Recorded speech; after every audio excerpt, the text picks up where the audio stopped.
right on live. Nevada, the scene set for next Wednesday's long-awaited showdown, Sugar Ray Leonard against Tommy Hearns. And once again, hi everyone, I'm Howard Cosell. Good to have you with us. Momentarily, I'll be talking with Sugar Ray Leonard and Tommy Hearns, sitting side by side with me, live. But right now, quickly, let's get to a comparison of those two great fighters in all of the elements that count. The comparison begins with the inevitable tale of the tape. Leonard now slightly more mature than Hearns. The weights are asterisk, but they'll be comparable. We'll have them exactly at weigh-in time. And the height, an edge for Tommy Hearns, but here comes the real edge for Hearns. 8 inches in reach, and that's something that Leonard will have to reckon with and find a way to get to Hearns. Now let's take 5 key categories for comparison, beginning with power. Sugar Ray Leonard is a much better and more powerful puncher than he's given credit for. Right there, a first-round knockout of Danny Gonzalez, who had never even been floored before. And you remember how he pulverized Davy Boy Green of England? 6th-round knockout there. But Tommy Hearns against Jose Figueroa, it was short shrift of the opponent, 3rd round. And Hearns' right hand is stunningly powerful. Against the veteran tough Mike Colbert, he never really could knock him out. He won a 10-round decision, though he floored him, as you saw.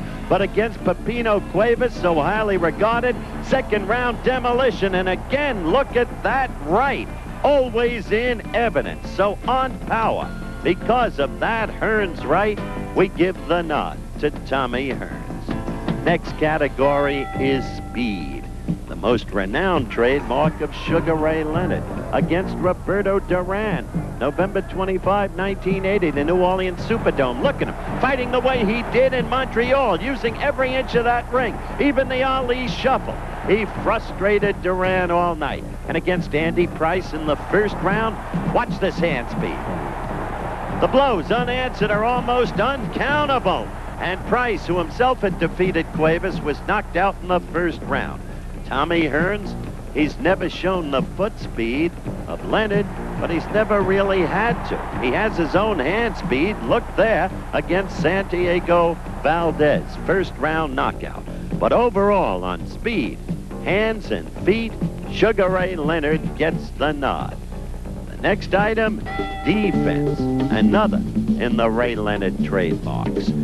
Look at him against the tough-punching middleweight Marcus Geraldo. Look at the way he's using the ring, avoiding the blows of Geraldo.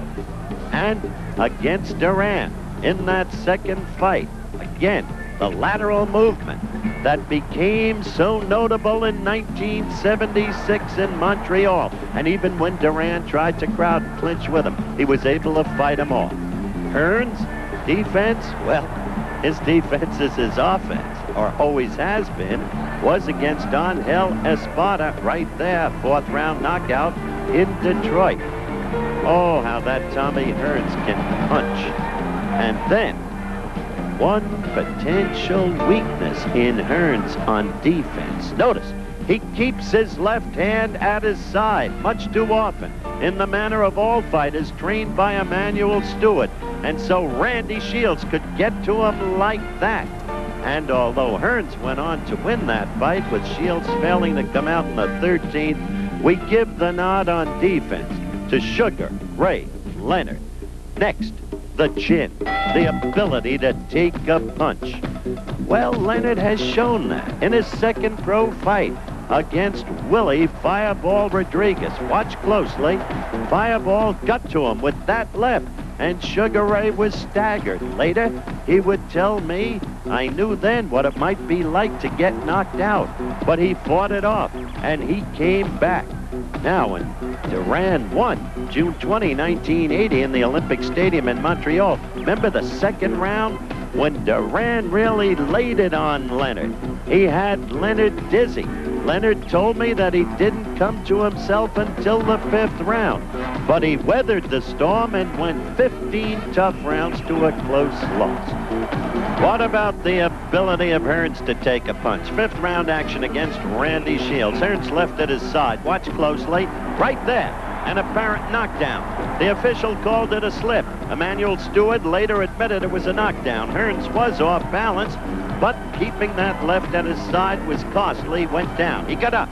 He weathered that storm easily, and Shields failed to answer for the 13th. So it's a toss-up in our book as to who can take a better punch.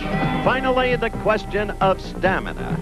Well, I think that question was answered by Sugar Ray Leonard in the 15th round against a very great fighter, Wilfred Benitez. Look how much Leonard had left. Out punching Benitez and finally sending him to the canvas. The fight was stopped and Leonard was the winner. That was the first time he won the title, the WBC version. On the other hand, the longest Hearns has ever gone was the 12 rounds against Randy Shields. Shields failing to come out for the 13th round. So on the issue of stamina, based upon Leonard Duran 1 and Benitez, I think probably you would have to give the nod to Sugar Ray Leonard. But don't be misled. The intangibles of this fight